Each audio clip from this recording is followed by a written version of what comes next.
Hola niños, en nuestra clase del día de hoy vamos a tratar el tema de la acentuación, grado cuarto de primaria. En este tema encontramos un ítem importante que son las normas generales de acentuación. En ella encontramos las palabras agudas, graves, esdrújulas y sobreesdrújulas. Las palabras agudas son aquellas que su sílaba tónica está en la última sílaba y la tilde la marcamos cuando estas palabras terminen en N, S o vocal. Por ejemplo, la palabra ciudad, su sílaba tónica está en la última sílaba y no marcamos tilde porque no termina ni en N, ni en S, ni en vocal. Otro ejemplo es la palabra canción. Esta palabra tiene tilde en la última sílaba y marcamos la tilde porque es una palabra que termina en N. Por su lado, las palabras graves son las que tienen su sílaba tónica en la penúltima sílaba y marcamos la tilde cuando estas palabras no terminen ni en N, ni en S, ni en vocal. Como por ejemplo la palabra ventana. Esta palabra tiene su sílaba tónica en la sílaba ta y no marcamos la tilde porque termina en vocal. Y otro ejemplo, la palabra ángel. Esta palabra tiene su sílaba tónica en la penúltima sílaba y marcamos la tilde porque no termina ni en N, ni en S, ni en vocal. Por otro lado, encontramos las palabras esdrújulas. Estas palabras tienen su sílaba tónica en la antepenúltima sílaba y siempre vamos a marcar la tilde.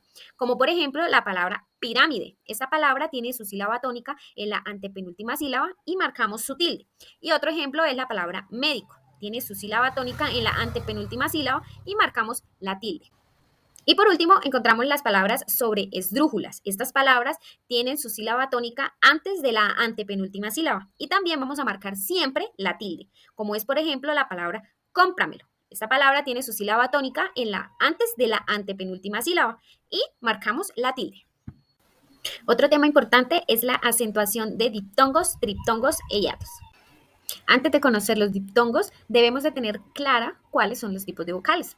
Por ejemplo, están las vocales abiertas, que para pronunciarlas debemos abrir bien la boca. Por ejemplo, la A, la E y la O.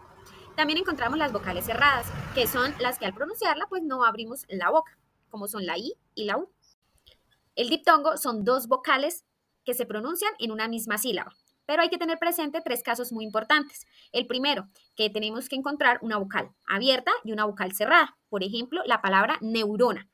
Otro caso es la vocal cerrada más una vocal abierta. Por ejemplo, la palabra desierto.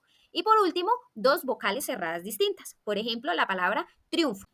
En el caso de los triptongos, son tres vocales que se pronuncian en una misma sílaba y ellos deben de cumplir la siguiente condición, tener el siguiente orden, una vocal cerrada, una vocal abierta y una vocal cerrada, todas seguidas y en ese mismo orden.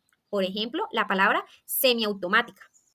Y por último, encontramos el hiato. El hiato son dos vocales que se pronuncian en diferentes sílabas. Y él también tiene tres condiciones o tres casos importantes. El primero es dos vocales iguales. Por ejemplo, la palabra cooperar.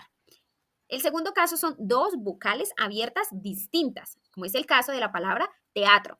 Y por último, una vocal cerrada tónica y una vocal abierta atona. Por ejemplo, la palabra grúa. Y por último, tenemos el uso de la tilde diacrítica. La tilde diacrítica es un acento gráfico que nos permite distinguir las palabras que se escriben igual, pero que tienen un significado y una categoría gramatical distinta. Como por ejemplo, encontramos en los monosílabos y en los polisílabos. En el caso de los monosílabos, aquí encontramos la definición de todas aquellas palabras que con tilde y sin tilde tienen una categoría gramatical diferente. Vamos a dar algunos ejemplos. La palabra mi con tilde como pronombre para mí y sin tilde como adjetivo posesivo, mi casa. Otro como tú con tilde como pronombre, tú eres muy bella y sin tilde como adjetivo posesivo, tu carro es veloz. Y la palabra sé con tilde del verbo saber, yo sé y sin tilde como pronombre personal, se cayó desde muy alto. En el caso de los polisílabos encontramos palabras como cuándo, cuánto y cómo, que con tilde son adverbio, interrogativo y exclamativo, y sin tilde cada uno tiene su categoría gramatical. Les dejamos unos ejemplos para que puedan lograr entenderlos. Aquí encontramos otros ejemplos en polisílabos, como son las palabras qué, cuál y quién, que con tilde son pronombre interrogativo y exclamativo, y sin tilde son pronombre relativo o conjunción. Aquí también te dejamos unos ejemplos para que lo entiendas. Bueno, niños, esto fue todo por hoy. Espero que les haya gustado mucho el tema, que hayan aprendido y nos vemos en una próxima clase. Chao, chao.